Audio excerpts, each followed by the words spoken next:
कैसे आप सभी लोग हैं। आप सभी लोग को इस चैनल से जुड़ने के लिए बहुत बहुत स्वागत है। जैसा कि आप सभी जानते हैं, इस चैनल पे हम लोग डेली बेसिस पे गवर्नमेंट जॉब से रिलेटेड जो वैकेंसी आती है या फिर जो रिजल्ट डिक्लेयर किए जाते हैं दोस्तों, या फिर जो एडमिट कार्ड रिलीज की जाती है, हम उसके बारे में बात करते हैं। उसी के दोस्तों एक तरीके से कह सकते हैं, उसी क्रम में हमारे पास एक वैकेंसी है दोस्तों, जिसमें कहा जा रहा है कि कोस्ट गार्ड का असिस्टेंट कमांडेंट का दोस्तों, कोस्ट गार्ड असिस्टेंट कमांडेंट का वैकेंसी रिलीज हुई है।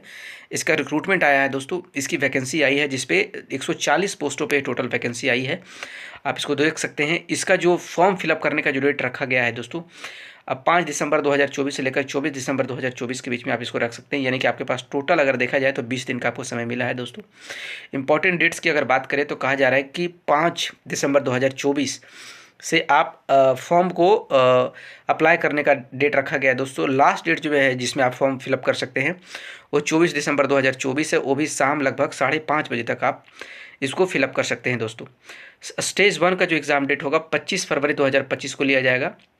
एडमिट कार्ड जो होगा एग्ज़ाम के पहले आपको मिल जाएगा दोस्तों। स्टेज 2 का जो एग्ज़ाम होगा वो मार्च 2025 में इसको कंडक्ट कराया जाएगा दोस्तों। अब जो आप फॉर्म लेंगे, आपको फॉर्म का कितना कीमत चुकाना पड़ेगा जब आप फॉर्म फिलअप करेंगे दोस्तों, उसके लिए अगर आप जनरल कैटेगरी से हैं, ओबीसी कैटेगरी से, ईडब्ल्यूएस से हैं तो आपको 300 रुपये चुकाना पड़ेगा दोस्तों। जब आप एससी एसटी कैटेगरी से हैं तो आपके लिए फॉर्म बिल्कुल फ्री है दोस्तों। आप इसका जो फ़ी है दोस्तों, यानी कि कोस्ट गार्ड असिस्टेंट कमांडेंट का, आप डेबिट कार्ड, क्रेडिट कार्ड या नेट बैंकिंग के इस्तेमाल से आप इसको पेमेंट कर सकते हैं जिसमें आप फॉर्म फिलअप करेंगे दोस्तों, या फिर कैश में भी कर सकते हैं। 1 जुलाई 2025 के अनुसार अगर बात करें तो मिनिमम एज जो होना चाहिए 21 साल रखा गया है दोस्तों, और मैक्सिमम जो एज है 25 साल तय किया गया है दोस्तों। ये देखिए टोटल आप देख सकते हैं। जनरल ड्यूटी जीडी के लिए 110 पोस्ट है। टेक्निकल इंजीनियरिंग या फिर इलेक्ट्रॉनिक्स के लिए 30 पोस्ट रखा गया है दोस्तों। टोटल मिलाकर 140 है।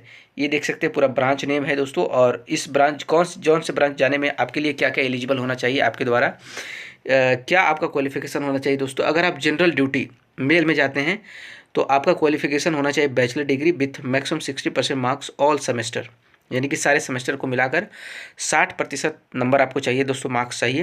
वो भी आपके मतलब ग्रेजुएट एग्जाम में, मतलब टोटल ग्रेजुएशन के 3 साल का जो होता है, यानी कि आपके द्वारा ग्रेजुएट किया हुआ होना चाहिए। 60% मार्क्स के साथ पास होना चाहिए। उसके अलावा इसमें जो आज जरूरी है दोस्तों, maths physics as a subject in 10+2 level examination, यानी आपने 10+2 का जो एग्ज़ाम होता है दोस्तों, यानी 12th आपने साइंस बैकग्राउंड से किया हो दोस्तों। ये जनरल ड्यूटी मेल के लिए एलिजिबिलिटी है, क्वालिफिकेशन है। दूसरा कहा जा रहा है टेक्निकल मैकेनिकल मेल के लिए दोस्तों, जो मेल का ही है लेकिन टेक्निकल मैकेनिकल के लिए, उसके द्वारा आपको बैचलर ऑफ इंजीनियरिंग होना चाहिए या फिर बीटेक किया होना चाहिए दोस्तों। B Tech engineering degree in naval architecture और मैकेनिकल और मैरीन और ऑटोमोटिव और मेकाट्रॉनिक्स और इंडस्ट्रियल एंड प्रोडक्शन और मेटलर्जी और डिज़ाइन और एरोनॉटिकल्स या फिर एरोस्पेस में किसी के द्वारा, मतलब एक तरीके से बीटेक किया होना चाहिए दोस्तों। वो भी क्या है, आर्किटेक्ट के फील्ड में, मैकेनिकल के फील्ड में, मैरीन के फील्ड में, ऑटोमोटिव के फील्ड में, या फिर मेकाट्रॉनिक्स के फील्ड में, इंडस्ट्रियल एंड प्रोडक्शन और मेटलर्जी और डिज़ाइन और एरोनॉटिकल्स या फिर एरोस्पेस के फील्ड में आपको क्या होना चाहिए दोस्तों, उसको भी 60% के साथ आपने पास किया हो। इसमें भी आपके द्वारा 10+2 जो मांगा है वो उसमें साइंस ग्रुप से होना चाहिए, यानी मैथ्स फिजिक्स ये आपका सब्जेक्ट होना चाहिए। तो दोस्तों तीसरा ग्रुप आता है टेक्निकल इलेक्ट्रॉनिक्स मेल का जो होता है दोस्तों, उसमें आपके द्वारा, उसमें भी इंजीनियरिंग डिग्री मांगा है दोस्तों, लेकिन इलेक्ट्रिकल में मांगा है, और इलेक्ट्रॉनिक्स या फिर टेलीकम्युनिकेशंस में, और इंस्ट्रूमेंटेशन या फिर इंस्ट्रूमेंटेशन और कंट्रोल और इलेक्ट्रॉनिक्स एंड कम्युनिकेशन या फिर पावर इंजीनियरिंग और power electronics with minimum 60% marks इसमें मांगा है दोस्तों। इसमें भी आपको 10+2 जो है मैथ्स बैकग्राउंड होना चाहिए दोस्तों, यानी कि फिजिक्स या मैथ्स द्वारा आपको कंप्लीट किया हुआ होना चाहिए दोस्तों।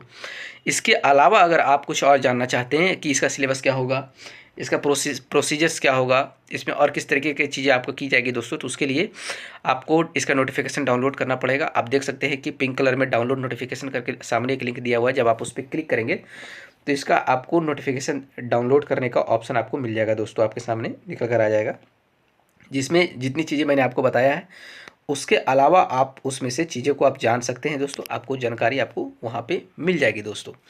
आप इसको देख सकते हैं कि इसके अलावा इसमें और क्या क्या चीज़ें एक्स्ट्रा जो है दिखाती है दोस्तों, ये आप इसमें देख सकते हैं कि किस प्रकार से चीज़ें है। खुल रहा है, थोड़ा नेट स्लो चल रहा है दोस्तों, इसके कारण अति हो गया।